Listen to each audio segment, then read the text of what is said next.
class 241A with Miss Antoinette Locke and Miss Kayla Walker. They are our brand new on-track coordinators in grade 9. Ladies, thanks for being with us today. No problem. Thank you for having us. So my first question is, can you tell everyone what is an on-track coordinator's role? What do you guys do on a daily basis here with our 9th graders?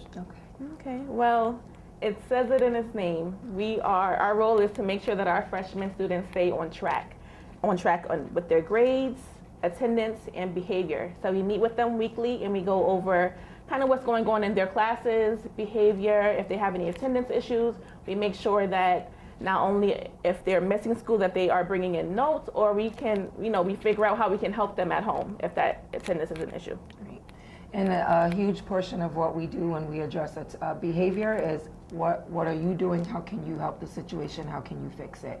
And a lot of it is just preparation for reality and real life beyond high school. And so we try to remind them this is no longer middle school. This is high school, and we're here to prepare you for the real world and what's outside of high school. And then we also communicate with parents as well. And there are times where we will do home visits as well. Yes. So as you can see, an on-track coordinator is a jack of all trades. They do everything, and they do it well. In the first quarter, we had 93% of our 9th graders were on track. We dipped a little bit in the second quarter, about 88, 89%. But as you can see, those are great numbers, and numbers that we are pretty confident we can even maintain throughout the year, especially because of the work they do. So can you tell the audience, what is the greatest challenge that you have working with our 9th graders? You want me to go first?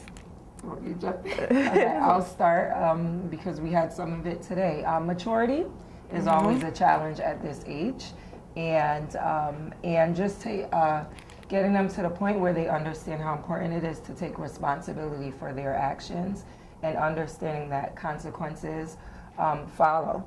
And so when those consequences follow, how do I take it on and say, yes, I did it.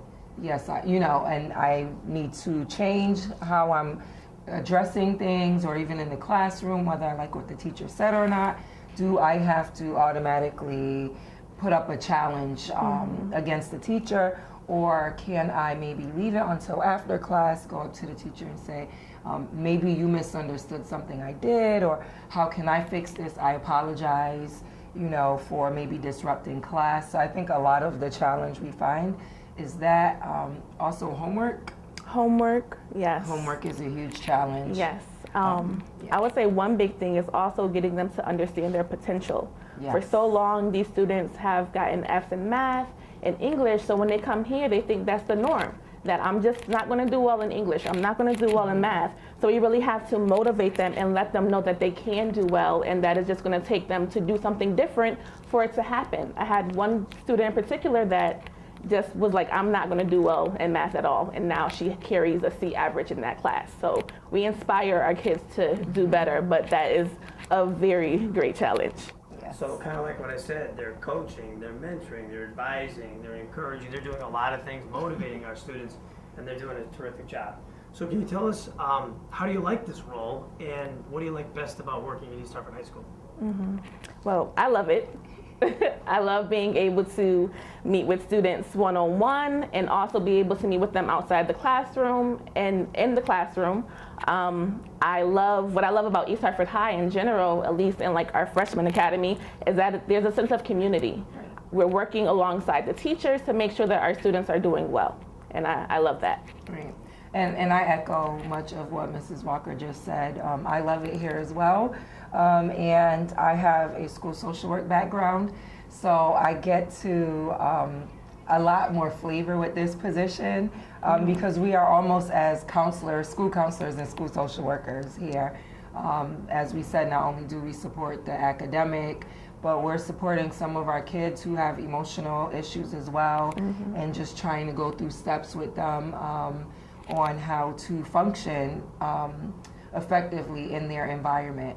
And so I love it. I love being here. Again, it is a sense of community. Teachers are passionate.